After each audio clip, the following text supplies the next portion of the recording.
কেউ ভাবছে আবু বকর পাবে, কেউ ভাবছে উসমান গনি পাবে, কেউ ভাবছে হযরত আলী পাবে।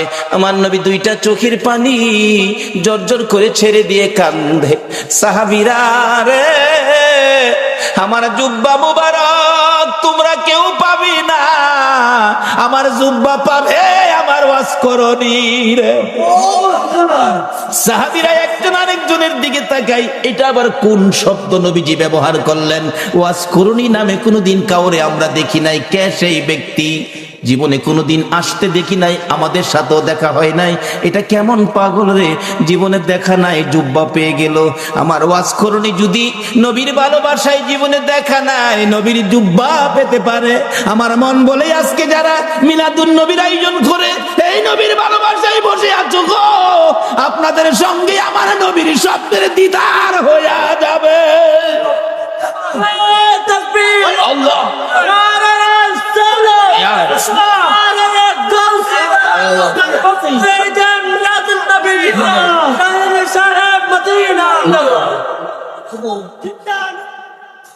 বাবারা ভাইরা, হযরতে ওয়াজ করণীর জন্য আমার নবী জুব্বা বাজেট করেছে না দেখে ভালোবাসায়।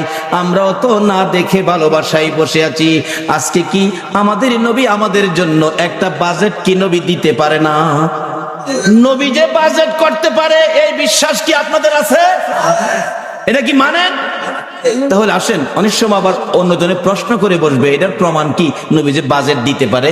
বাস্তবে আসেন, একটা মদিনার ঘটনা। মদিনায় একটা নবীর আশিক ছিল। নবীর আশিকটা নবীজির রওজা পাকের পাশে পড়ে থাকে, খায় না। মানুষে কয় তুই খাইতি না, মইরা যাবি তো? কয় খাইতাম না। কেন খাইতি না? যে নবীর বাড়িতে আইছি, নবী যদি খাওয়ায় তাইলে আমি খাবো, না হয় মইরা যাবো, খাইতাম না। রোজার পাশে বইটা রয়েছে। নবীজি স্বপ্ন যুগে একদিন বললেন, এই পাগল, তুই যে পাগলামি করতেছস, আমি খাওয়াইলে খাইবি, এখন কি আমার চুলায় কি রান্না হয়? পাগল কয় রান্না টান্না বুঝি না, আপনি খাওয়াইবেন খামু, না খাওয়াইলে মরে যাবো। কি করব? নবীজি একদিন স্বপ্ন যুগে এসে দুইটা রুটি, নবী পাক স্বপ্নে দুইটা রুটি দিয়ে গেলেন। আচ্ছা বলুন, নবীজির স্বপ্ন কি স্বপ্ন না বাস্তব? বিশ্বাস করেন? তাইলে আপনি ইমানদার। যেই নবীর ওই রকম এক একজন ইমানদারের জন্য 10টা পৃথিবীর সমান একটা জান্নাতের বাজেট। নবীজির স্বপ্ন কি স্বপ্ন না বাস্তব? যদি কেউ নবীজিকে স্বপ্নে দেখেন, কোন সন্দেহ নাই সরাসরি নবীকে দেখছে। কারণ নবীর সুরত ইবলিস ধরার ক্ষমতা নাই। দুইটা রুটি নবী দিলেন। অনেক সময় স্বপ্নে আমরাও তো কিছু পাই, কিছু খাই, এরকম হয় না? হয় না? এক বেচারা স্বপ্নে দেখে চিকন চাইলের পোলাও, দেশি চাউল, দেশি মুরগির রান দেওয়ার আগে হাই খাইতাছে, স্বপ্নে খুব খাইতাছে। এবার যে মুরগির রানের তে গোস্ত ছুড়াই তো টান দিছে না, হাত গিয়া বাড়ি অল্লি না হ লাগছে। বাড়ি অল্লি তো চিল্লানি মারছে, আমারে মাইরা লাইছে রে, মাইরা লাইছে। চিল্লানিতে কিন্তু হ্যার ঘুম ভাঙছে। ঘুম ভাঙছে পরে কই কি হয়েছে, কি হয়েছে? কই তুমি আমার নাক ভাঙ্গা লাইছে। কই দেখ নাক ভাঙলে ভাঙছে, যে একটা খাউন খাইছি। বাড়ি অন্যি কয় আমি পাশে এত খাউন খাইলা, আমারে কইলা না কি খাইছি তো দেহি। তাড়াতাড়ি করে বাতি জ্বালাইছে, বাতি জ্বালাইয়া দেহে খাতা ছিঁড়া মোহ দিয়া ধুয়ে রাখছে।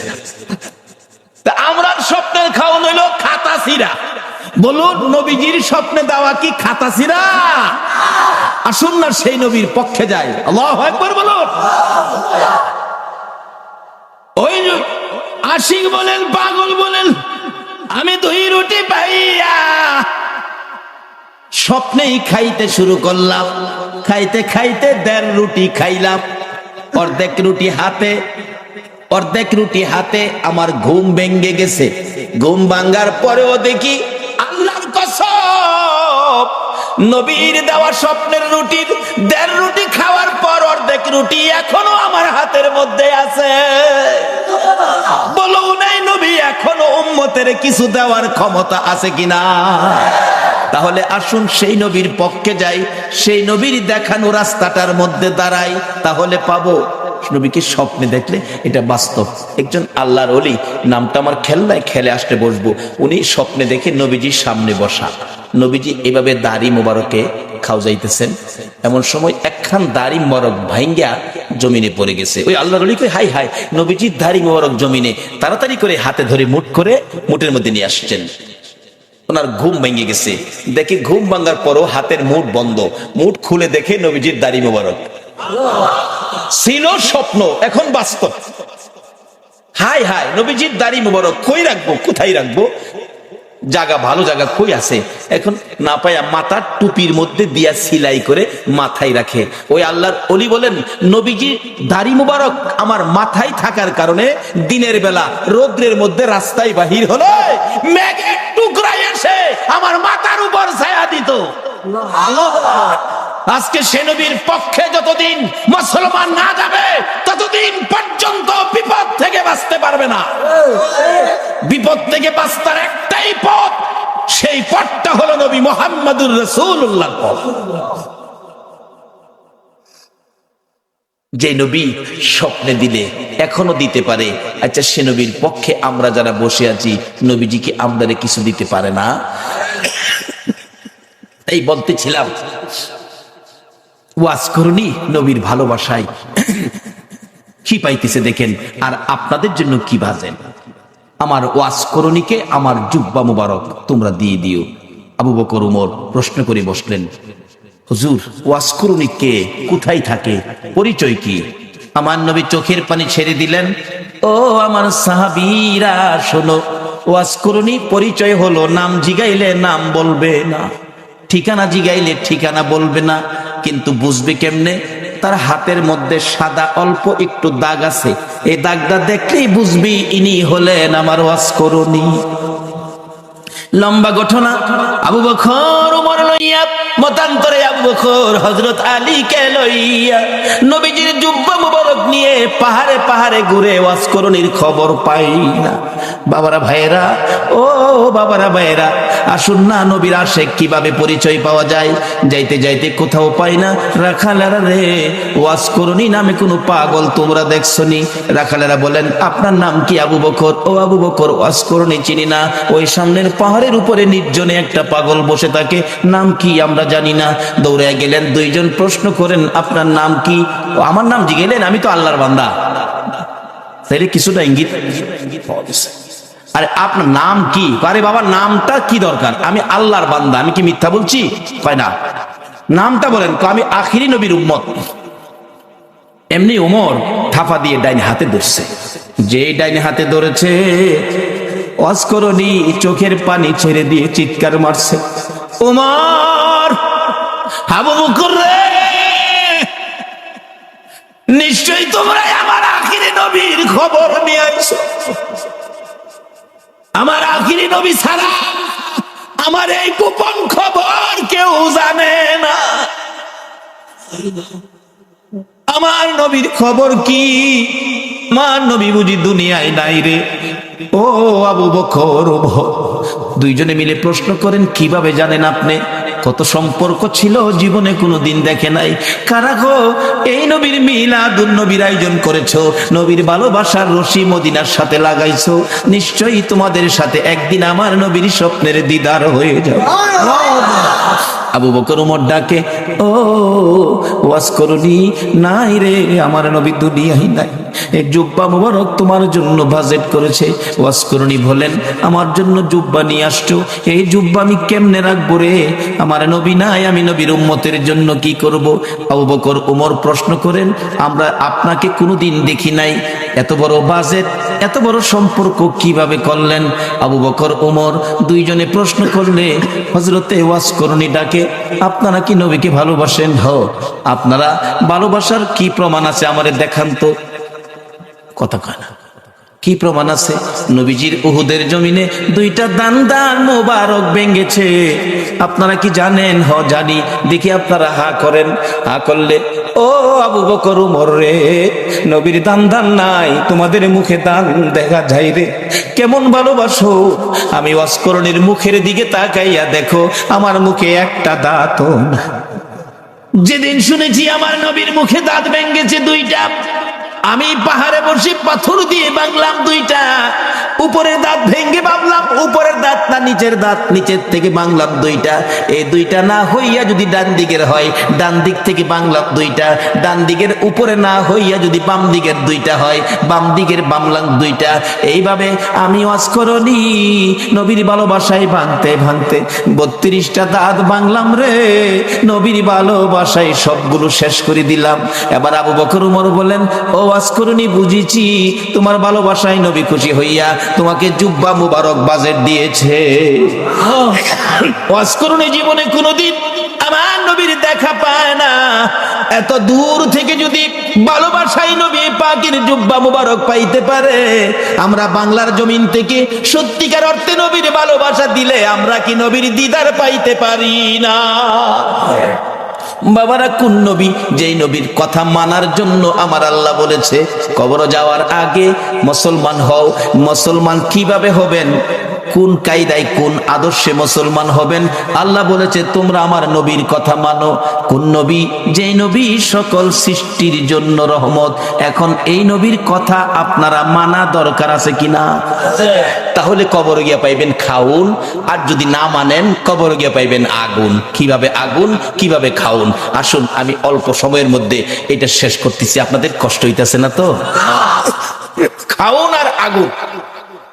নবীর কথা মানলে খাউন, না মানলে আগুন। মানলে আবু বকর, না মানলে আবু জাহেল। মানলে জান্নাতি, না মানলে দুজকি। সহজ ওয়াজ। নবীর কথা মানবেন। আল্লাহ বলছে, আল্লাহর কথা রাইখা নবীর কথা মানতে রাজি আছেন?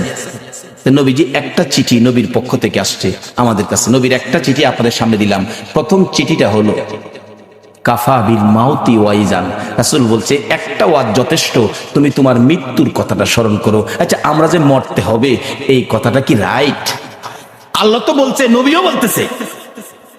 আচ্ছা, মরার পরে যে কবর যাবেন, কবরের জন্য কি কোনো রোজগার করছেন? বাড়ি গাড়ি কত কিছু করলেন, এগুলি যে রোজগার করে বাড়ি টাড়ি করলেন, কবরতে যাবেন, কবর রোজগার কি লইছেন? বাবারে, যত সয় সম্পদ আছে, ময়রা দেখেন না, ময়রা দেখেন, যত সয় সম্পদ আছে আপনার মৃত্যুর পরে আপনার ছেলে মেয়েরা বাট করে নিয়ে যাবে, আপনারে একটা টাকাও দিবে না। ময়রা দেখেন, এও তো কথা যে ময়রা আবার সাম কেমন, এও তো কতই। আসুন তাহলে একটা বাস্তবতায় যাই। এক বেচারা ময়রা দেখছি, এক বেচারা শুনছে কবর গেলে আযাব হইব। হ্যাঁ, কই একদিন ময়রা দেই কবর গিয়া, জীবিত বেড়া কবর গেছে, নিজেই কবর কইরা রাত্রে কবরের উপরে সানি দিয়া ভিতরে বই রইছে, কি আযাব হই দেখতো। ওয়ারেন্টের আসামি ধরতে পুলিশ যাইতেছিল, দারগা সাহেব যাইতেছে, দুই পুলিশ লইয়া এই যে রাস্তার কিনারে ফাও গেছে গা এই হের কবরের ভিতরে গেছে। পরে এমনি আঞ্জাদা ধরছে, পুলিশ ডাকতেছে, স্যার স্যার বিপদ দি কিছে, টর্চ লাইট লই আইন। টর্চ দেহে বাঙ্গা কবর ফাও গেছে, দেহে ভিতরে এক বেড়া বসে। হেরে মাথার চুলোদের টেইনা শেষ রায় তুলছে। কিরে কি? স্যার কবর বলে আযাব হইব। মৌলবীরা কয় এর লেগে কবর বসলাম, দেখলাম কি আযাব হয়। কই আযাব নাই তো, খালি পুলিশে ভাড়া মারে।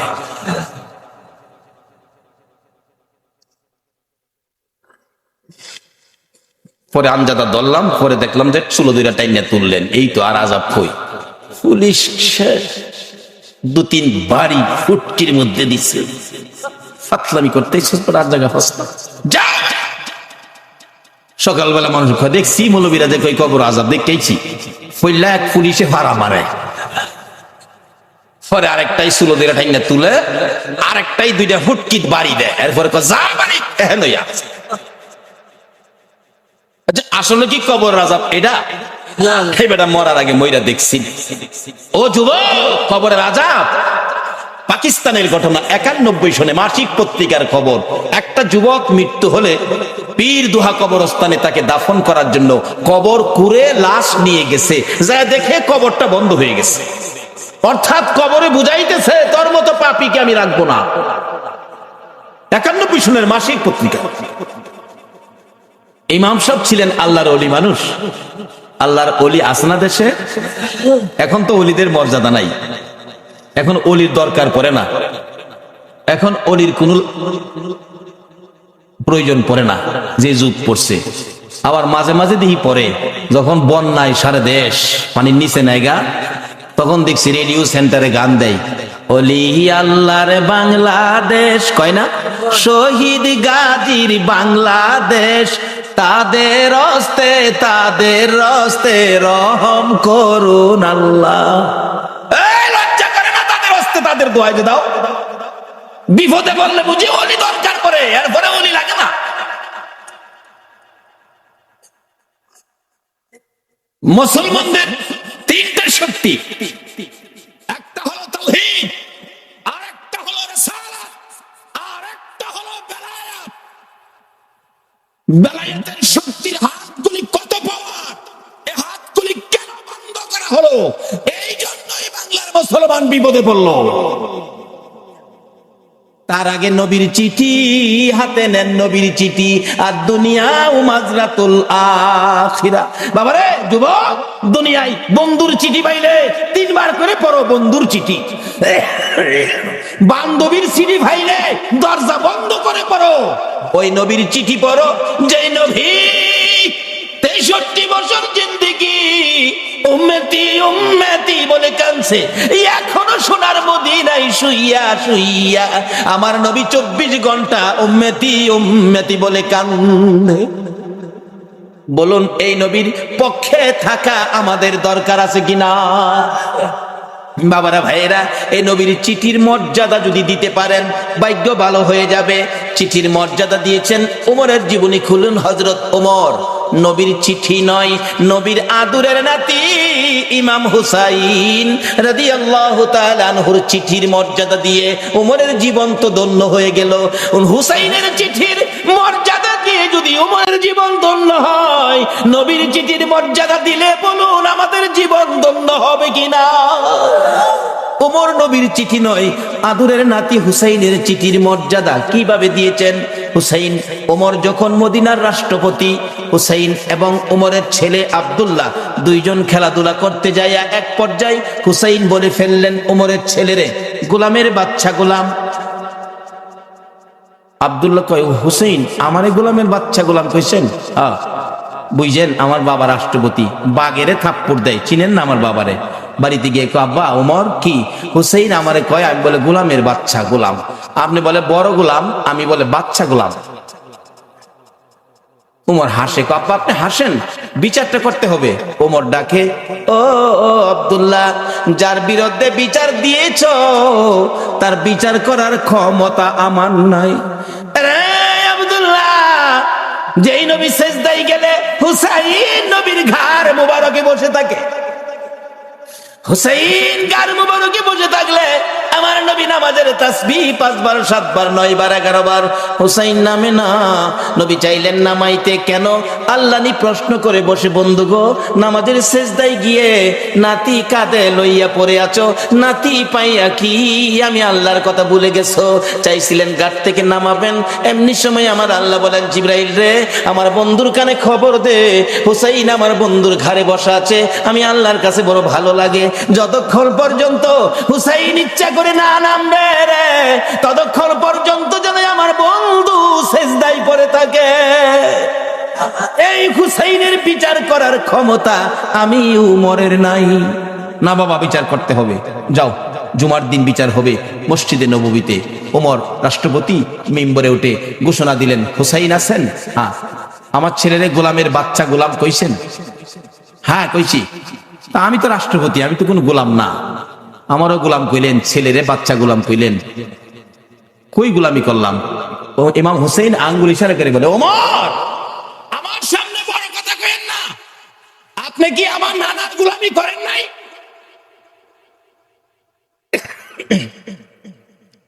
ওমর দুইটা চোখের পানি গাল বেবে জর্জর করে ছেড়ে দিলেন। মসজিদে নববীর মুসল্লিরা রে, তোমরা কি শুনেছো হুসাইন আমাকে কি বলছে? শুনেছি। আমি বলে নবীর গোলামি করেছি? হ্যাঁ।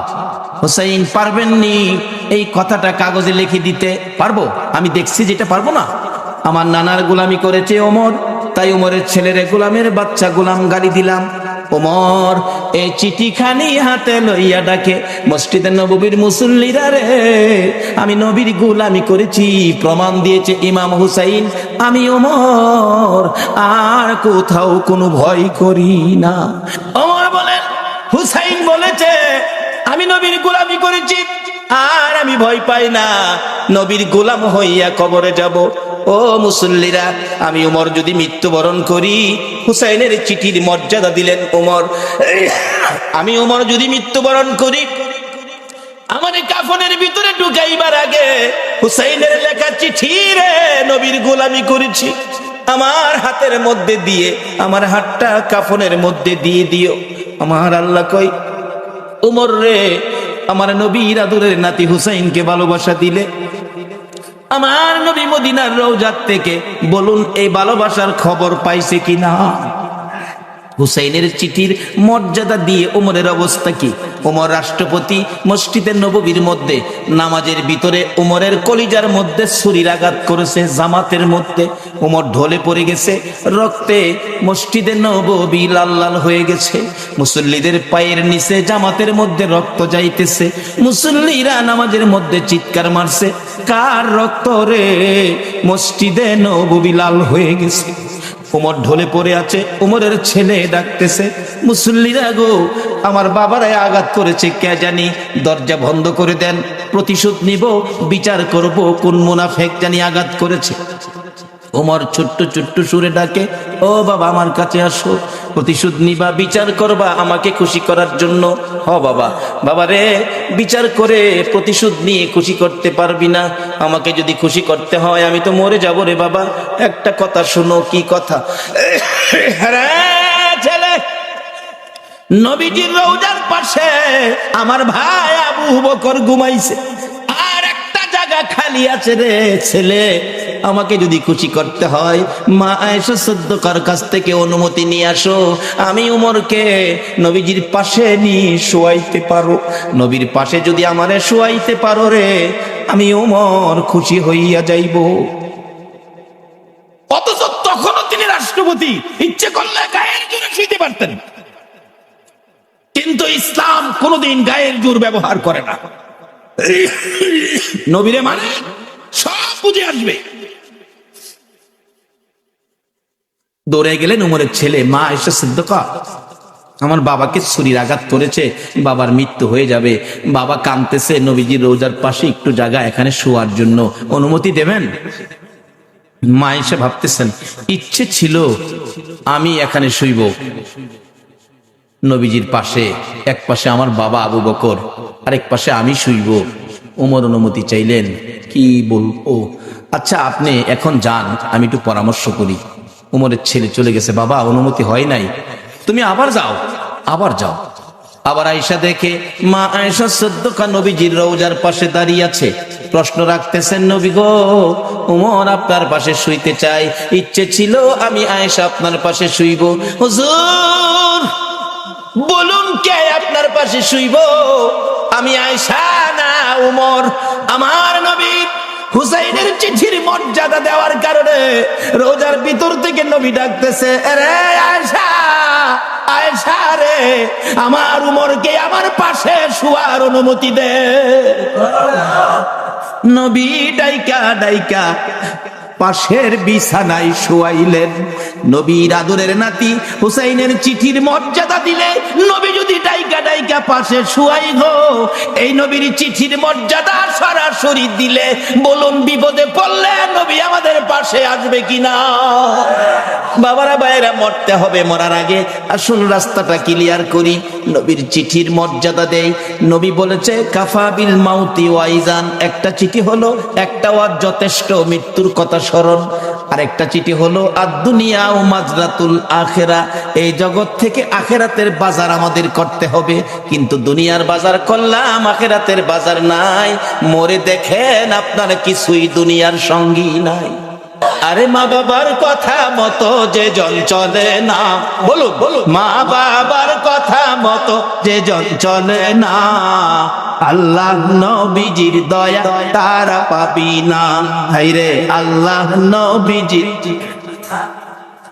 মা বাবাকে দুঃখ দিলে নামাজে রোজা যাই বিফলে, মা বাবাকে দুঃখ দিলে নামাজে রোজা যাই বিফলে, মার কলিজায় আঘাত দিলে খোদা সহে না, মার কলিজায় আঘাত দিলে খোদা সহে না, আল্লাহ নবীজির দয়া তারা পাবি না, হায়রে আল্লাহ নবীজির। মা একটা চিৎকার মারছে, রে কবিরাজ আমি মা রাজি আছি। একজন শুধু রাজি হইছে, বলুন এই ব্যক্তিটা কে? জোরে বলুন কে? কোন মা রে? আমার নবী বলেছে এই মায়ের পায়ের নিচে তোমার জান্নাত। বাবারে আর যাই করো না করো, মা বাবার মনে কষ্ট দিও না। মা বলেন কবিরাজ আমি রাজি আছি। কবিরাজ বলেন মা কেউ রাজি হলো না, আপনি কেন রাজি হলেন? মা দুঃখের কথাগুলো বুঝাইতে চাইতেছে, কবিরাজ রে এই সন্তান যখন আমি মায়ের পেটে ছিল 10 মাস 10 দিন, কোন রাত সারা রাত আমি ঘুমাইতে পারি নাই, দাঁড়ায়া দাঁড়ায়া কাটাইছি। যেদিন বাবা দুনিয়ায় আসবে রে কবিরাজ, প্রথম দিনের ব্যথা সহ্য করেছি, কারো কাছে কই নাই। দ্বিতীয় দিনের ব্যথা জিহ্বা কামড়ায় সহ্য করেছি। তৃতীয় দিনের ব্যথা সহ্য করতে পারি নাই রে কবিরাজ, বেহুশ হয়ে গেছি। আমার শাশুড়ি মা দৌড়ায় আসছে, আমার বৌমার কি হলো? আশপাশি মুরব্বী মহিলাদেরকে দৌড়ায় জোর করেছে। মহিলারা বলছে ভয় পায়েন না, অন্য কিছু না, আপনার বৌমার সন্তানাদি হবে। তাহলে তোমরা আমার বৌমার মাথায় পানি দাও গো, আমার বৌমা বেহুশ হয়ে গেছে। কবিরাজ বালতির পর বালতি পানি মাথায় দিয়ে জ্ঞান যখন ফিরলে রে কবিরাজ, এত ব্যথা সহ্য করতে পারি না। আমি মুরব্বী মহিলাদেরকে বলেছিলাম সন্তানের প্রসব এত ব্যথা আমি আগে জানি না গো মা। ও মুরব্বী মা মহিলারা আমার একটা দাও দাও, নিজের গলা নিজে কাইটা মৃত্যুবরণ করি, সহ্য করতে পারি না। দেখলাম মহিলারা দাও জাতীয় সবগুলো জিনিস ঘরের বাইরে ফালাইয়া দরজা বন্ধ করে দিয়েছে। আবার বলেছিলাম মহিলারা গো আমার 2 টাকার বিষ কিনা দাও গো, সন্তানের প্রসবের এত ব্যথা আমি আগে জানি না। কবিরাজ মহিলার আমার মাথায় হাত বুলাইয়া বুলাইয়া বলছে মা পাগলামি করিস না, সন্তানের প্রসব এই ব্যথার কষ্ট আমরাও করেছি, সন্তানের মা হইলে এই কষ্ট করতে হবে রে মা। আল্লাহ রে ডাকো, আল্লাহ আল্লাহ করো। এক একটা ডাক মারতাম রে কবিরাজ, ব্যথায়ও সহ্য হইয়া আল্লাহ গো কইয়া। এই ডাকগুলি যখন শুনে আমার আল্লাহ আরশে বসে বাজেট দিয়ে দিলেন। ফেরেশতারা রে যে মা প্রসব ব্যথার যন্ত্রণায় আমার আল্লাহ গো কইয়া ডাক মারে রে, এক একটা ডাকের বিনিময় এক একটা কবুল হজের নেকি আমি আল্লাহ দান করে দিলাম। মার কষ্টের বিনিময় আমার আল্লাহ দেয়, আমরা সন্তানেরা দেই না।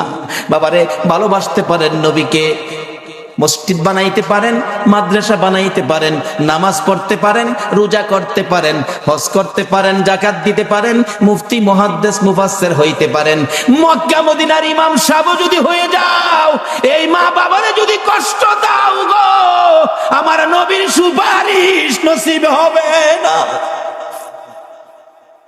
নবীর ভালোবাসার সাথে এই সম্পদগুলো পরিষ্কার রাখুন, মা বাবার সাথে সম্পর্ক ভালো রাখুন। আসলে মা আপন, নবীজি বলে গেছে মার পায়ের নিচে জান্নাত, যার পায়ের নিচে জান্নাত এর চেয়ে দামি মানুষ পৃথিবীতে আর নাই। এই মার দাম নাই, এই মার ইজ্জত নাই, এই মার কদর নাই, এই মার সম্মান নাই। তাহলে রোজগার কি করেছেন? নবীর চিঠি বাড়িতে নেন। নবী বলেছে আর দুনিয়া ও মাজরাতুল আখেরা, দুনিয়াটা আখেরাতের বাজার। বাবারে কবর সামনে, কার জানি কবে ডাক আসে। একটা কবরে রোজগার করে যাবেন, কবর গেলে পাইবেন খাউন, আর একটা কবরে যাবেন পাইবেন আগুন। 2টা পক্ষ, আগুনের পক্ষ আর খাউনের পক্ষ। এটাই হবে আমার শেষ কথা, আগুনের পক্ষ। একজন নবীজির সাহাবীর জীবনী, বদর প্রান্তরের উপর দিয়ে যাচ্ছিল, দেখে একটা বিশাল ব্যক্তি, সারা শরীরে আগুন দাউ দাউ করে জ্বলতেছে, হাতের মধ্যে আগুনের বেরি, গলার মধ্যে আগুনের জিঞ্জিল, পায়ের মধ্যে আগুনের জিঞ্জিল, 2 জনে ধরে রাখছে, আগুনের লাঠি দিয়া মারতেছে বদর প্রান্তরে। ওই লোকটাকে দেখে ডাকতেছে, ভাই আমার এক গ্লাস পানি দাও, আগুনে পুড়ে আমার সব ছাই ছাই হয়ে গেছে। ওই দুজন লোক বলতেছে, চলে যাও, পানি দিও না। নবীজির সামনে হাজির, ইয়া রাসূলুল্লাহ, বদর প্রান্তরের উপর দিয়ে আসতেছিলাম, এই ঘটনা দেখলাম, ব্যাপারটা কি, ঘটনাটা কি? নবীজি বলেন, শোনো, যারে দেখছো কবর থেকে আগুনের ধাও ধাও করে পুড়তেছে, যারে দেখছো এই লোকটাই হলো আবু জাহেল। আগুনের জিঞ্জিল বাঁধা যারা ধরে রাখছে তারা হলো ফেরেশতা, আগুনের ডান্ডা দিয়ে মারতেছে, তারা শাস্তি দিতেছে। এইভাবে শাস্তি চিরকাল তার হবে কবরের মধ্যে। এই আগুন দাও দাও করে জ্বলবে।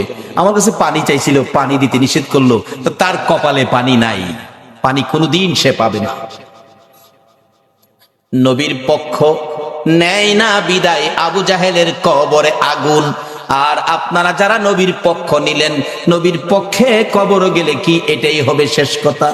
আমার নবীর একজন আদুরের ভালোবাসার সাহাবী ছিলেন, মদিনার ঘটনা। যেই সাহাবীটার নাম কিতাবে আসছে আসওয়াদ, আরবি হলো আসওয়াদ, বাংলা হলো কালো, কালামিয়া। নবীজি একদিন ডাকে, আসওয়াদ বিয়ে করছো? জি না হুজুর। বিয়ে করবি? হুজুর বিয়ে করুম, যে আমি তো কালো, কেউ পছন্দ করে না। নবী বলেন, আমি তোমার বিয়ের ব্যবস্থা করব। আচ্ছা, নবীর পক্ষে গেলে বলুন, নবী বিয়ের ব্যবস্থা করবে না? আমি ব্যবস্থা করব। হুজুর আপনি করবেন? আচ্ছা ঠিক আছে। নবীজি একটা চিঠি লিখছে, আসওয়াদ এই নাও, এই চিঠিটা মদিনার বড় বাড়িটা আছে না, বড় বাড়ির মালিকের হাতে দিও। বড় বাড়ির মালিক যায় দেখে বাড়ির সামনে বসা, আসসালামু আলাইকুম চাচা। ওয়ালাইকুম সালাম ভাতিজা। নবীজি চিঠি পাঠাইছে। আরে বলো কি, বসাতে দাঁড়ায় গেছে। নবীর চিঠি খুলে দেখি লেখা, তোমার সুন্দরী মেয়েটাকে আমার কালো সাহাবীর কাছে বিয়ে দিয়ে দাও, ইতি রাহমাতাল লিল আলামিন। চুমা খাইয়া বুকে লাগাইছে, হাই হাই কি ভাগ্য, নবী চিঠি পাঠাইছে, আমার সুন্দরী মেয়েটাকে কালো সাহাবীর কাছে বিয়ে দিতাম। কিতাব লেখে মেয়েটা এত সুন্দরী ছিল, মদিনার মধ্যে একটা সুন্দর কোনো মেয়ে ছিল না। এই জন্য মদিনার মানুষ তারে মদিনার হুর কইয়া ডাকতো। কিতাবে আসছে হুরে মদিনা। এই নবীর পক্ষ ধরুন, কে বসে আছো নবীর পক্ষে? কার সেই নসিব? চিন্তা করতেছে, সাহাবীটা লিখলো কালো, মেয়েটা সুন্দর, কালো। নবীজি লিখছে, মানতে হবে। ছেলেটা যে কালো, কেমন কালো জানি, চায় দেখতেছে ভালো করে, চায় দেহে, আরে পা বারে একবারে জাহাজ মার্কা। আসলে এমন কালোই ছিল, এখনো মদিনায় কালো বংশের লোক আছে, গেলে দেখতে পারবেন। আসওয়াদ জি, কালো, আমি একটু মেয়ের সাথে পরামর্শ করলে ভালো হয়, নবীজি পাঠাইছে। বাবা তুমি এখন যাও, তোমার আমি পরে জানাবো, মানে মেয়ের সাথে পরামর্শ করবো। যুবক যাইতেছে, আসওয়াদ মনটা কষ্ট, মাথা চুলকায়, হুজুর কইছিলাম না, ওই তো না, মানে পছন্দ করেন। আল্লাহ তো আসওয়াদ রে, আরে যেই নবী আঙ্গুলি ইশারা করলে আকাশের চাঁদ দুই টুকরা হয়, আর এই নবীর লেখা চিঠি বিফল যাইতে পারে না। আজকে যারা নবীর পক্ষে বসে আছেন, আপনাদের এই কষ্ট বিফল যাইতে পারে না। আমি আবদার করব, এই কষ্টের বিনিময় আল্লাহ যেন নবীর স্বপ্নের দিদার নসিব করে দেয়।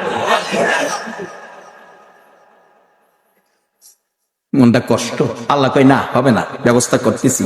মহিলার মধ্যে আল্লাহ পাক রহম দিলেন, মহিলা দৌড়ায় এসে সুন্দরী মেয়ে। বাবা যুবক আসছিল কালো, খুশি, মনটা কষ্ট যাইতেছে, ব্যাপার কি? মা এই যে নবী চিঠি পাঠাইছে, তোমার বিয়ের প্রস্তাব, কালো ছেলে, ভাবলাম তুমি রাজি হও কিনা, এই জন্য বিদায় দিলাম। মেয়েটা চিঠিটা হাতে নিয়ে চুমা খাইয়া বুকে লাগাইয়া ডাকে, বাবা এত নিষ্ঠুর কেমনে হইলা গো?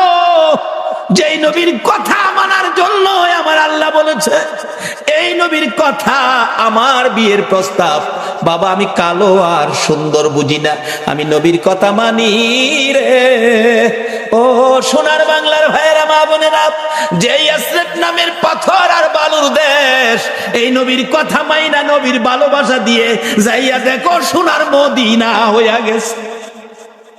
আজকে সোনার বাংলা নাম দিয়ে নবীর ভালোবাসা দিতে পারলাম না বিদায় সোনার মানুষ হইতে পারলাম না। মদিনার মহিলারা পর্যন্ত আমার নবীরে কত ভালোবাসে। নবী জীবনী, নবী যুদ্ধে রওনা হলেন, একজন মহিলা 6 মাসের একটা বাচ্চা ছেলে কোলে লইয়া রাস্তায় দাঁড়াইয়া দাঁড়াইয়া কান্দে। আমার নবী বলেন, মহিলা রে, বাচ্চা কোলে লইয়া কান্দো, ব্যাপার কি হুজুর? মহিলারা যুদ্ধে যাওয়া নিষেধ হয়ে গেছে, আমার আর কেউ নাই গো, আপনার পক্ষে কারে আমি যুদ্ধে দিব? ও মা বোনেরা, তোমার কোন সন্তান এই মাহফিল কমিটির সদস্য গো? তোমার ভাগ্য ভালো, ওই মদিনার মহিলা নবীর পক্ষে যাওয়ার জন্য কুলের সন্তান লইয়া দাঁড়াইয়া রইছে। আজকে কোন মায়ের সন্তান এই মিলাদুন নবীর কমিটির সদস্য হয়েছে? মাগো, তোমার জীবন ধন্য। হুজুর, আমার এই ছেলেটাকে যুদ্ধের ময়দানে নিয়ে যান, আমার আর কেউ নাই, কাকে আপনার পক্ষে দিব? নবীটি হাসে, এ কি বললা তুমি? 6 মাসের শিশু, সে কি যুদ্ধ করতে পারবে, তীর মারতে পারবে? এবার ডাকতেছে মহিলাটা, হুজুর জানি সে পারবে না, কিন্তু আমার মনে বড় দুঃখ, না জানি নবীর গায়ে কেউ আঘাত করে গো নবী, আমার ছেলেটারে নিয়ে যান, তীর যদি মারতে নাও পারে, আমার মন বলে কাফের বেঈমানেরা যদি আপনার দিকে লক্ষ্য করে তীর মারে গো নবী, এই তীরগুলো আপনার গায়ে লাগার আগে আগে আমার ছেলেটারে তীরের সামনে তুলে ধরে রাখবে।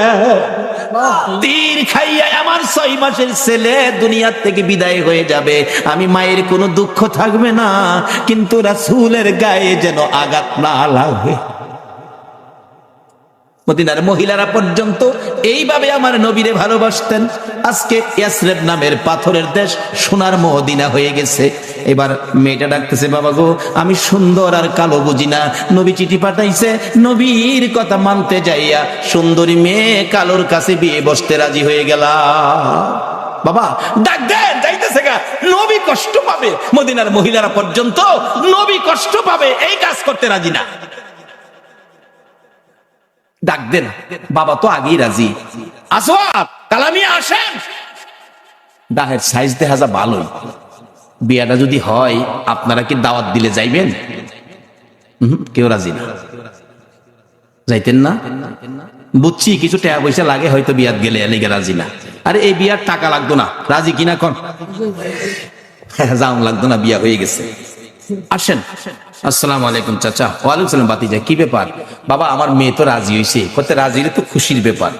আল্লাহ তো রাজি হইতো না, রাজি করাইছি। নবীর পক্ষের বেইজ্জতি হতে পারে না, এটা আল্লাহ দেবে না।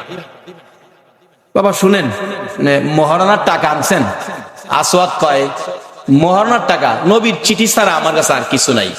আচ্ছা, এই নবীর চিঠি থাকলে আর লাগে কিছু?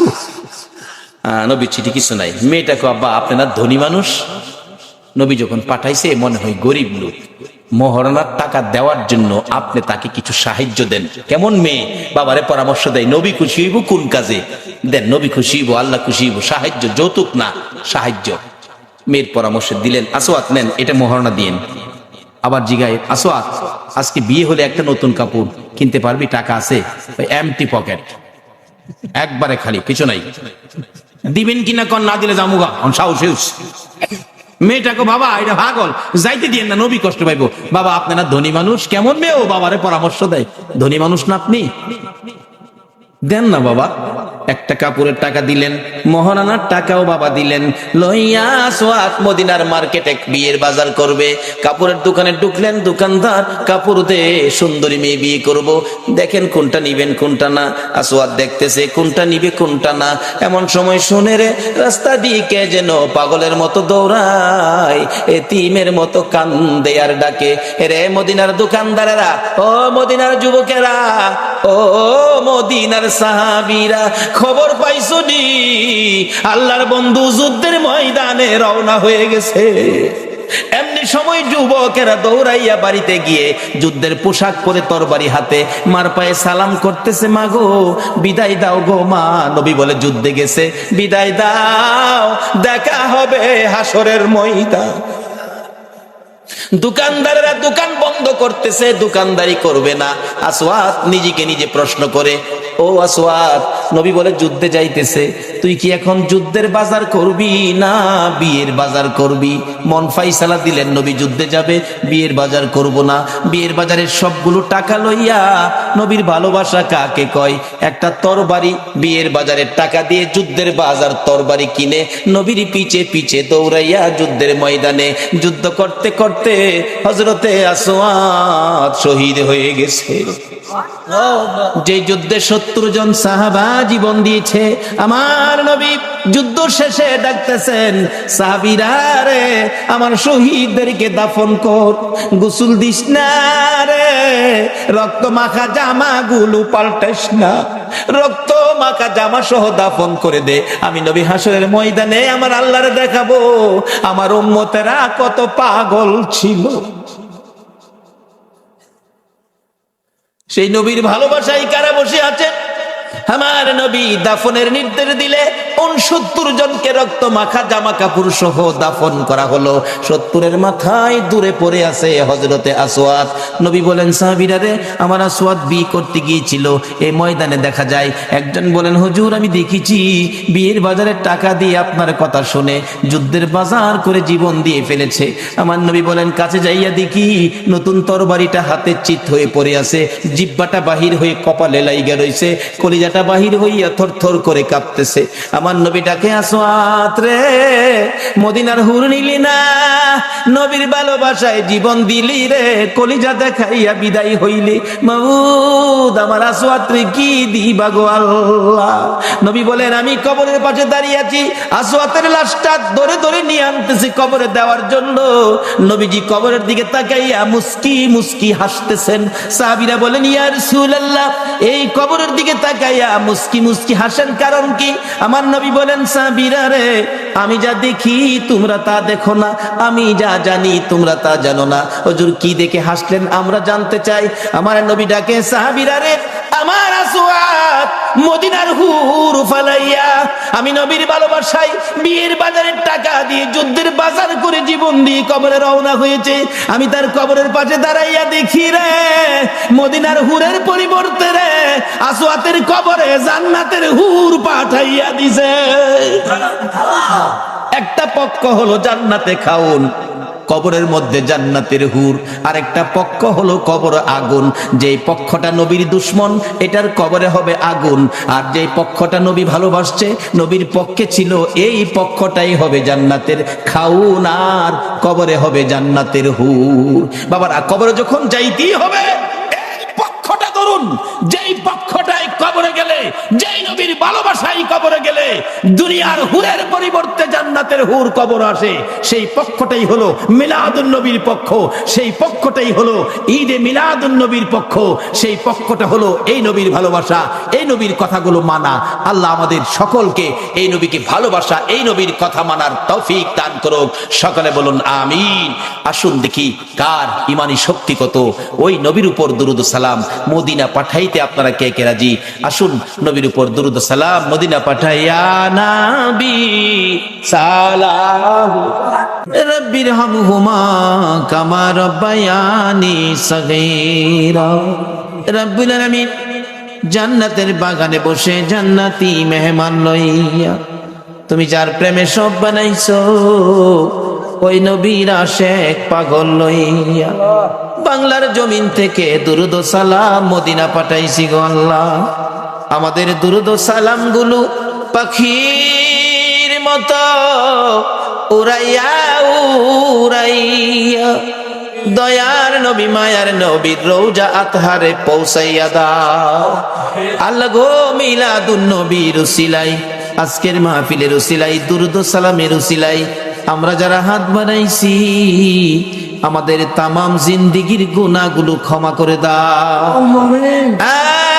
মাবুদ জানি দুনিয়ায় থাকবো না, আমাদের আগে যারা আসছিল সবাই বিদায় হয়ে গেছে, কবে জানি আমরা বিদায় হয়ে যাই। জানি পৃথিবীতে থাকবো না, তারপরেও শয়তানের দোকাই পড়ে দুনিয়ার মায়ায় পড়ে যত গুনাহ করেছি সবগুলো গুনাহ এই মাহফিলের উসিলাই মাফ করে দাও। আল্লাহ গো মাফ যদি না করো কবে জানি মৌতের চিঠি দিয়ে আজরাইল পাঠাইয়া দাও। কবে জানি কার বিছানা খালি হইয়া যায়, কবে জানি বড় বাড়ি বড় ঘর সুন্দর বিছানার থেকে চারজনে দৌড়ে দৌড়ে টাইনা টাইনা বাহির করবে। উঠানের কিনারে পর্দা টানাইয়া উত্তর দিকে মাথা দিয়ে শুয়াইয়া নাকে কানে তুলা লাগাইয়া রে বড়ি পাতার গরম পানির জীবনের শেষ গোসল করাবে।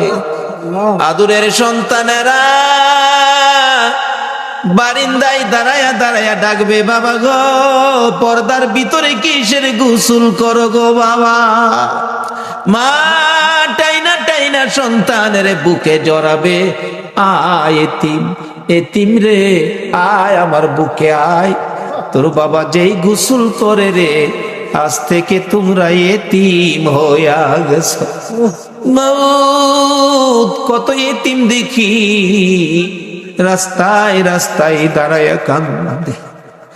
একটা এতিম ছেলে ঈদের দিন পুরান জামা কাপড় লাগাইয়া কান্দে। জিজ্ঞেস করি, বাবা কেন কান্দো? হুজুর সবাই নতুন জামা পরলো, আমার নতুন জামা নাই। কেন নতুন জামা নাই? বাবাকে বলো নতুন জামা দিবে। ছেলেটা কান্দে, হুজুর আমার বাবা নাই, আমি এতিম গো এতিম, একটা জামা কিনার মতোই আমার কেউ নাই গো। ও এতিম রে এতিম, কবে জানি কার সন্তানেরা এতিম হয়ে যায়, কবে জানি কার জীবনের শেষ গোসল, কবে জানি কার জীবনের শেষ পোশাক সাদা কাপড় লাইগা যায়।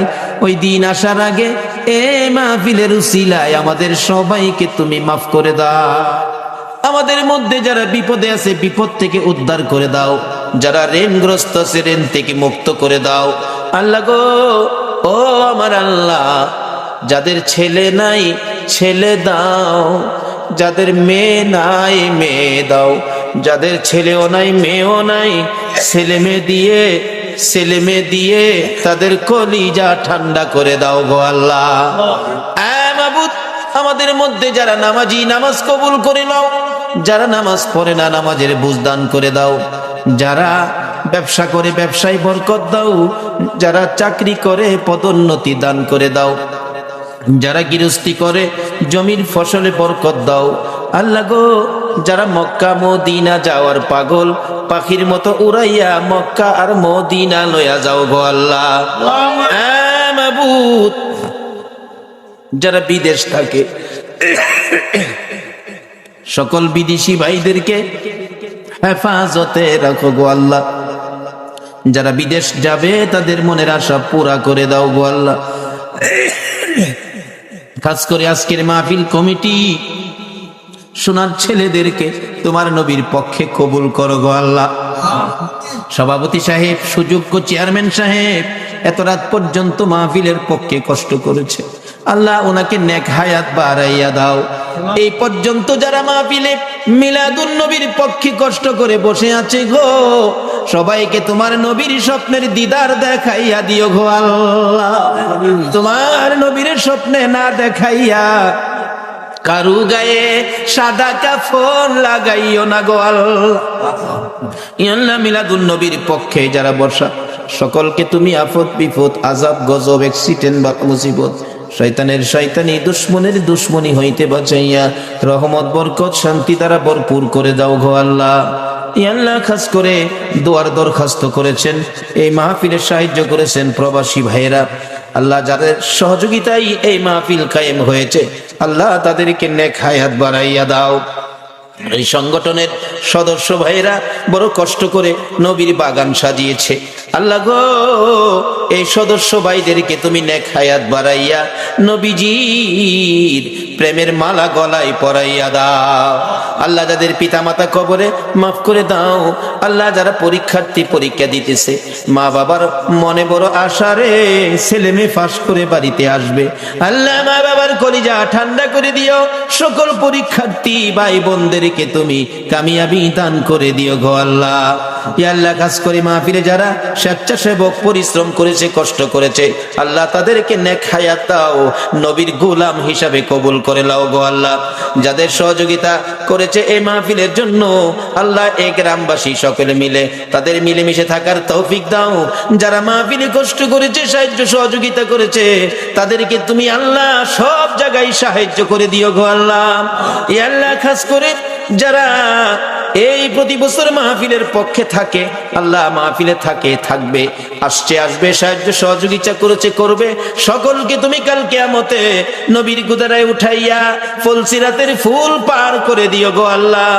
এই সংগঠনের সদস্য যারা বিদেশ থাকে সবাইকে তোমার দুরূদ ও সালাম, আল্লাহ গো তোমার নবীর দুরূদ ও সালামের প্যাকেট করে তোমার কুদরতি হাতে দিলাম। এই সদস্য বিদেশের জমিনে যারা থাকে সবাইকে তুমি হেফাজতে রাখো গো আল্লাহ।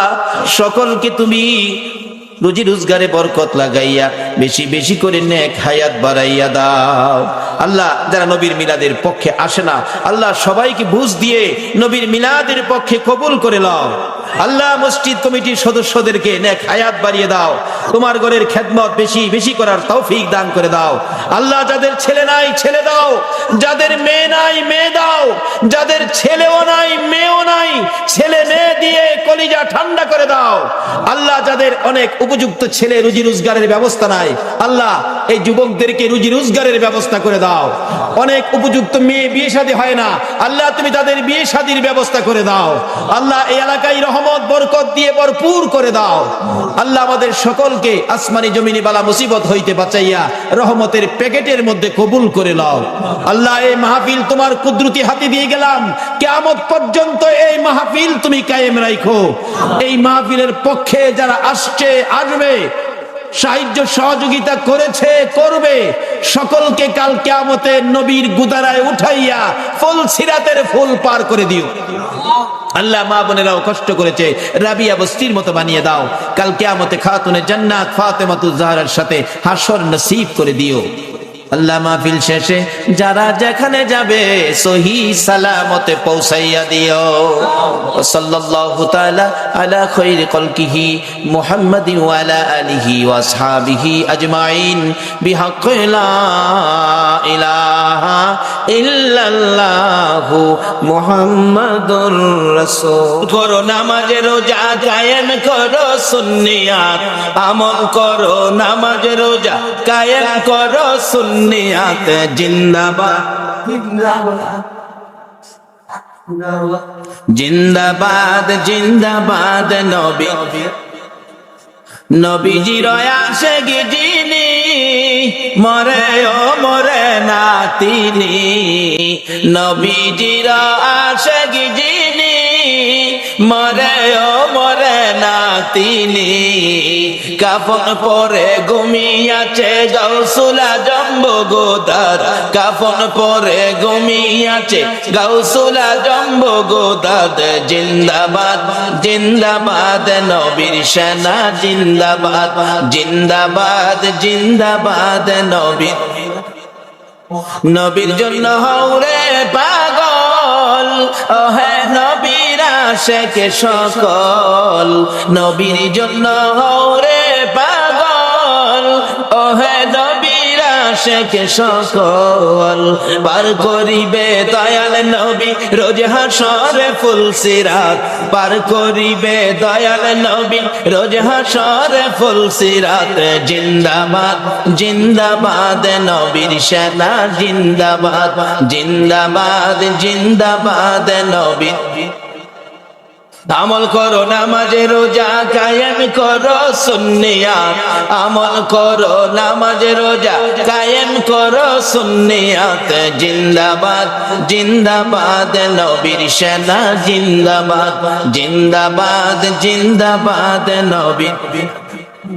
বাবারা আসুন না, বাজেট কি সামনে যাইতেছি, যেই ভাইয়েরা মাহফিলের আয়োজন করেছেন, যাদের আয়োজনে এত সহজে আমরা মাপ পেয়ে গেলাম, তাদের জন্য দোয়া করা আমাদের দরকার আছে কিনা? আজকের এই যুব সংঘের ভাইদেরকে আল্লাহ পাক হায়াত দেখ, সকলে বলুন আমিন। বাবার আসুন, আমি পবিত্র কোরআন শরীফ থেকে, হাদিস শরীফ থেকে যা তেলাওয়াত করেছি, এখন আলোচনায় ঢুকবো। আল্লাহ যেটুকুন তৌফিক দিবেন আমি সেটুকুন আলোচনা করব। আসুন আলোচনায় যাই, তার আগে একটু মহব্বতে দরুদ শরীফ পড়ুন, আলোচনায় ঢুকে যাব। আল্লাহুম্মা সাল্লি আছো বুঝিনা তোমার মায়ায় কান্দে নবী, তোমার মায়ায় কান্দে নবী, শুয়ে সোনার মদিনা। আল্লাহুম্মা সাল্লি সাইয়্যিদিনা মাওলানা মুহাম্মদ ওয়া আলা আলি সাইয়্যিদিনা মাওলানা বলগল উলা বিকামালিহি কাশাফাদ দুজা বিজামালিহি আসনাত জামিউ খিসালিহি সাল্লাল্লাহু আলাইহি। বাবারা ভাইয়েরা আসুন, আমি আলোচনায় ঢুকলাম। পবিত্র কোরআন শরীফ থেকে আমার সর্বপ্রথম তেলাওয়াত ছিল কুল্লু নাফসিন যায়িকাতুল মাউত। আপনারা কি আল্লাহর কোরআন শরীফ মানেন? সবাই মানেন তো? আল্লাহ আপনাদের উদ্দেশ্যে ঘোষণা দিলেন, সকল প্রাণীর উদ্দেশ্যে, কুল্লু নাফসিন যায়িকাতুল মাউত, সকল প্রাণী একদিন মৃত্যুর কোলে ঢলে পড়বে। আচ্ছা, আমরা সকলের একদিন মরতে হবে, এই কথাটা কি রাইট? এই ঘোষণাটা কে দিলেন? কোন আল্লাহ? যার জমিনে থাকি। এটা আসলে উনিই দিতে পারেন, যিনি জমিনের মালিক। যেমন বাস্তব আসেন, আপনার 3টা বাড়ি আছে চট্টগ্রাম শহরে, ভাড়া দিয়ে রাখছেন। আপনার ইচ্ছে হয়েছে ভাড়াটিয়া বাহির করে দিবেন। এই মাসের প্রথমে বলে দিলেন, এই ভাড়াটিয়ার ভাইয়েরা, আগামী মাসে কিন্তু আমার বাড়ি আপনাদের ছেড়ে দিতে হবে। আচ্ছা, আপনি বাড়িওয়ালা, ভাড়াটিয়াকে নির্দেশ দিলেন বাড়ি ছেড়ে দিতে হবে। এই ভাড়াটিয়া কি আগামী মাসের পর আর থাকতে পারবে? আপনি বাড়ির মালিক, আপনি নির্দেশ দিয়েছেন 1 মাসের সময় দিলাম, আপনার 1 মাসের মধ্যে জায়গা জমিন দেখে, অন্য বাসা দেখে আগামী মাসে আমার বাসা ছেড়ে দিবেন। একটা সাধারণ মালিক যদি নির্দেশ দেয় বাড়ি বাসা ছেড়ে দিতে হয়, যিনি সমস্ত পৃথিবীর মালিক, সে আল্লাহ আমাদের উদ্দেশ্যে ঘোষণা দিয়েছেন, ওয়ারেন্ট পাঠিয়েছেন, তোমরা আমার জমিন ছেড়ে দিতে হবে।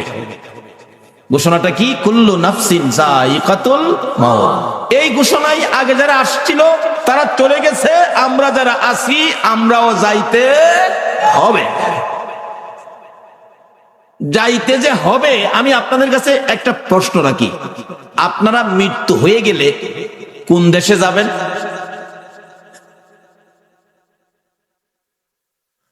কবরে যাবেন না? আখিরাত তো এখন না, আখিরাত তো বহু দূরে। প্রথম কই যাবেন? সবাই বলুন কই? আচ্ছা, কবরে যে যাবেন, কবরের অবস্থা কি জানেন? আমি যে বললাম 2টা লাইন আছে, একটা লাইনে যদি কবরে যাইতে পারেন তাইলে কবরে পাবেন খাউন। খাউন কোরআন শরীফে বলছে আল্লাহ, বাল আহিয়াউন ইনদা রাব্বিহিম ইরযাকুন। আল্লাহু আকবার বলুন। একটা লাইনে কবরে গেলে পাইবেন খাউন, আর একটা লাইনে কবরে গেলে পাবেন আগুন।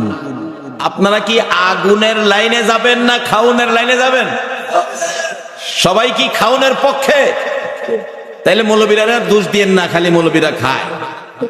আপনারা সবাই কিন্তু খাউনের পক্ষে, কি ঠিক নেই? আমরা এমন একটা লাইন ধরবো যে লাইনটাই কবরে গেলে খাউন, আর যে লাইনটাই কবরে গেলে আগুন। এটার থেকে আমরা আল্লাহর কাছে পানা চাবো। রাজি আছেন তো?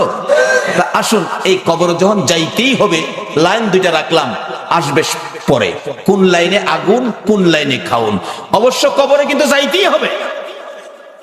কি? যে কোর্ট থেকে ওয়ারেন্ট, এই কোর্টের রায় অমান্য করার ক্ষমতা পৃথিবীর কারো? আমাদের তত্ত্বাবধায়ক সরকার পারবে অমান্য করতে? জাতিসংঘের মহাসচিব পারবে? বুশে পারবে? এর বাপে পারবো? এর বাপে পারে নাই, গেছে গা। এমন এক কোর্টের রায়, কুল্লু নাফসিন যায়িকাতুল মাউত, সকল প্রাণী মৃত্যুর কোলে ঢলে পড়বে। তাইলে আসুন আমরা এরাই মাইনা নেই, না মানলেও থাকার সুযোগ। তাহলে মৃত্যুর পরে আমাদেরকে কবর নামের কারাগারে পাঠাবে, কবর নামের কারাগারে পাঠাবে।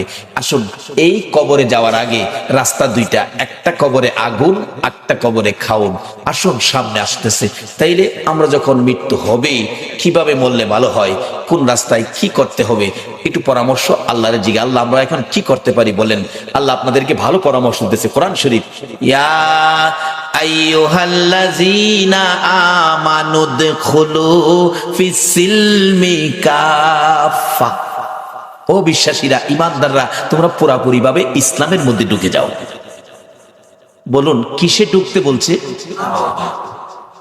আমরা তো ইসলামে আছি, আবার কেন ঘোষণা দিল? তাহলে বোঝা গেল আমরা পুরাপুরি ভাবে ইসলামে ঢুকি নাই, কিছু বেজাল আমাদের মধ্যে আছে।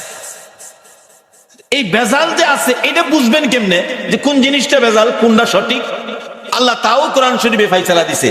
তোমরা সঠিকটা বুঝতে গেলে তোমরা একটা কাজ করো, সেটা কি? অমাইয়িতির রাসূলা ফাকাদ আতাল্লাহ। তোমরা আমার রাসূলের কথাগুলি শোনো। কার কথা বলো? এই রাসূলের কথা চন্দ্রের শুনে, শুনেনি? সূর্যের শুনে, আল্লাহু আকবার বলো। কুল কায়নাত শুনে, আল্লাহর আরশ কুরসি লৌহ কলম শুনে। এমন কোন মাখলুকাত নাই যিনি আমার নবীর কথা শুনে না। কেন? এই নবীর কথা শোনার জন্য বলেছে আমার আল্লাহ। আল্লাহ বলেছে তোমরা আমার এই রাসূলের কথাগুলি শুনো, মানো, কারণ এই নবীর কথা মানলেই হবে আমি আল্লাহর কথা মানা। কোন নবী? তাও আল্লাহ ঘোষণা দিয়েছে কোন নবী? ওমা আরসালনাকা ইল্লা রাহমাতাল লিল আলামিন। যে নবী সকল সৃষ্টির জন্য করুণা, সকল সৃষ্টির জন্য যিনি রহমত। বাবারা ভাইয়েরা, এই নবীর কথা যদি মানতে পারেন, এই নবীর পক্ষে যদি আসতে পারেন, তাহলে আমার আল্লাহ আপনাকে কি দিবে? মা বাবারা ভাইয়েরা, মক্কার ঘটনা বাস্তব ঘটনা। এই নবীর পক্ষে সর্বপ্রথম যিনি জীবন দিয়েছিলেন ইনি একজন মহিলা, ইনি হলেন হযরতে সুমাইয়া। সুমাইয়ার জীবনী নবীজির পক্ষে থাকবে, নবীজিকে ভালোবাসবে, নবীজির কথা মানবে, নবীর আদর্শ ধরবে, নবীর পক্ষে থাকবে, ইসলাম বুঝবে, ইসলাম শান্তি, ইসলামের পক্ষে থাকবে। এই অবস্থা দেখে নিষ্ঠুর পাষাণ আবু জাহেল সুমাইয়াকে প্রশ্ন করে বসলেন, সুমাইয়া রে, বাতিজার পক্ষে থাকবি, আমার পক্ষে থাকবি না? আমি তো মক্কা নগরীর গর্জিয়াস নেতা। হ্যাঁ বলে মক্কা নগরীর গর্জিয়াস নেতা। সুমাইয়া ডাকে, ও মা বোনেরা শোনো, তোমাদের মতো একটা মহিলা নবীর পক্ষ ধরে জীবনে কি রোজগার করেছে? রে আবু জাহেল, তোমার কথা মানার জন্য আমার আল্লাহ বলে নাই, কিন্তু তোমার বাতিজার কথা মানার জন্য আল্লাহ বলেছে। আপনারা কি আল্লাহর কথা মানতেন না? সুমাইয়া কই, মুখে মুখে কথা বলে দিলাম আবু জাহেল তোর কথা শুনবো না, আমি আমার নবীজির কথা শুনবো। আবু জাহেল বলেন, এত বড় দুঃসাহস কারো তো নাই এই মক্কা নগরীতে। আবু জাহেল নিষ্ঠুর পাষাণ এক পর্যায়ে রাগ হইয়া সন্ত্রাসী আবু জাহেল সুমাইয়াকে শেষরাইয়া ঘর থেকে বাহির করে মরুভূমির খোলা জায়গায় দাঁড় করাইয়া টাইনা টাইনা পরনের সবগুলো কাপড় খুলে ফেলেছে। যে কাপড়টা খোলা যায় না টাইনা টাইনা ছিঁড়ে ফেলেছে। একবারে উলঙ্গ করে পাগলিনী আমার নবীর আদরের আমার নবীর পাগলিনী সুমাইয়াকে উলঙ্গ করে দাঁড় করাইয়া ডাকতেছে, আবু জাহেল ও সুমাইয়া বল এবার তোরে কে রক্ষা করবে? সুমাইয়া চোখ দুইটা বন্ধ করে হাতটা এইভাবে বুকের উপর রেখে চোখের পানিগুলো গাল বেয়ে বেয়ে জর্জর করে ছাড়তেছে। আবু জাহেল ডাকে, মক্কার লোকেরা রে, দেখা যা আমার বাতিজার পক্ষের লোক সুমাইয়াকে উলঙ্গ করেছি। সুমাইয়া কান্দে, মাবুদ আবু জাহেল মক্কার মানুষ ডাকে আমার দেখার জন্য, তোমার একবারও ডাক দেয় না। মাবুদ আমি সুমাইয়া তোমারে ডাক দিলাম, তোমার বন্ধুর পাগলিনী সুমাইয়ারে দেখা যাও না। আমার আল্লাহ বলেন, সুমাইয়া রে, আমার বন্ধুর ভালোবাসায় বেইজ্জতি হইতেছস, আমি আল্লাহ তোর দাওয়াত কবুল করলাম, আমি তোরে দেখব। আবু জাহেল রাগ হয়ে গেছে, আল্লাহরে ডাকো দেখার জন্য, দাঁড়াও ভালো করে দেখাইতেছি। ঘরের ভিতরে যাইয়া বল্লম নিয়ে বেরিয়ে আসলেন আবু জাহেল। বল্লম নিয়ে এসে আমার নবীর পাগলিনী সুমাইয়া রে তল পেটের নিচে এত জোরে আঘাত করলো, সুমাইয়া চিত হয়ে জমিনে পড়ে গলা কাটা মুরগির মতো লাফায়, জিব্বাটা বাহির করে দিয়ে কান্দে, মাবুদ গো, তোমার বন্ধুর পাগলিনী সুমাইয়ার জীবন যায় গো, দাওয়াত দিলাম দেখা গেলা না। আমার আল্লাহ ডাকে, জিবরাইল রে, আমার বন্ধুর পাগলিনী সুমাইয়ার জীবন যায়, কাঁদতেছে দেখার জন্য, আমি আল্লাহ কেমনে খালি হাতে দেখবো রে, আমার জান্নাতুল ফেরদাউসটা উঠাইয়া দে, বন্ধুর পাগলিনী সুমাইয়ারে আমার জান্নাতুল ফেরদাউস দান করে দিলাম। এই নবীর পক্ষ ধরে হযরতে সুমাইয়া মহিলা হইয়া কবরে যাওয়ার সময় জান্নাতুল ফেরদাউস হাতে লইয়া ওই কবরের মধ্যে ঢুকেছে। আপনারা কি জান্নাত নিবেন না জাহান্নাম নিবেন? জান্নাত নেওয়ার রাস্তাই হলো নবী মুহাম্মদুর রাসূলুল্লাহর রাস্তা।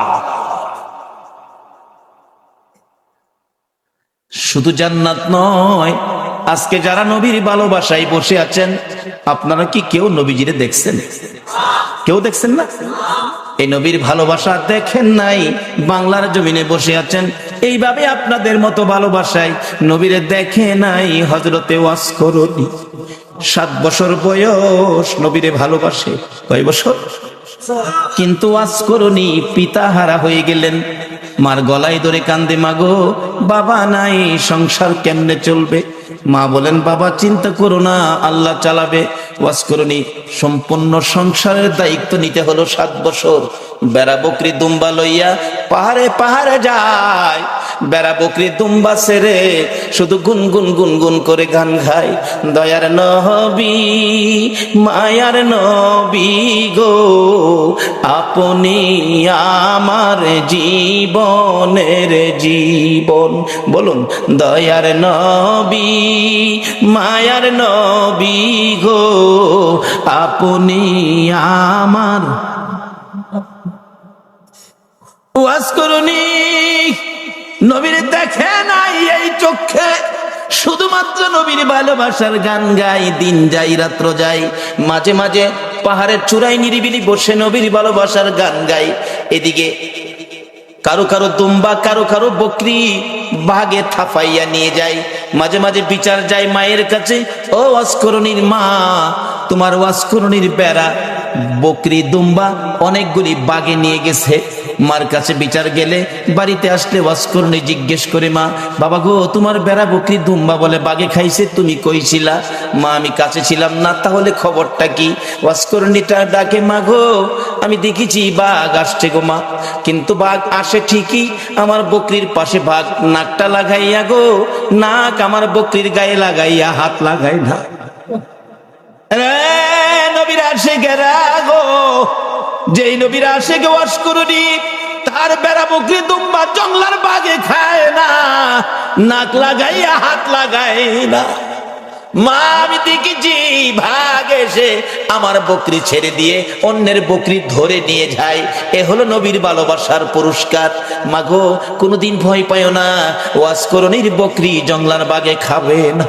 ওয়াজ করুনির মধ্যে আছে নবীর ভালোবাসা, যে নবীর সৃষ্টি না হইলে বাঘের সৃষ্টি হতো না। ওয়াজ করুনি একদিন মাকে বললেন, মা আমাকে একটু অনুমতি দিবেন, আমি নবীর সাথে দেখা করে আসি। যাও বাবা, দেরি করো না, তাড়াতাড়ি আইসো। নবীজি বাড়ির সামনে চোখের পানি ছেড়ে ছেড়ে ডাকেন, আমার নবী আছেননি বাড়িতে?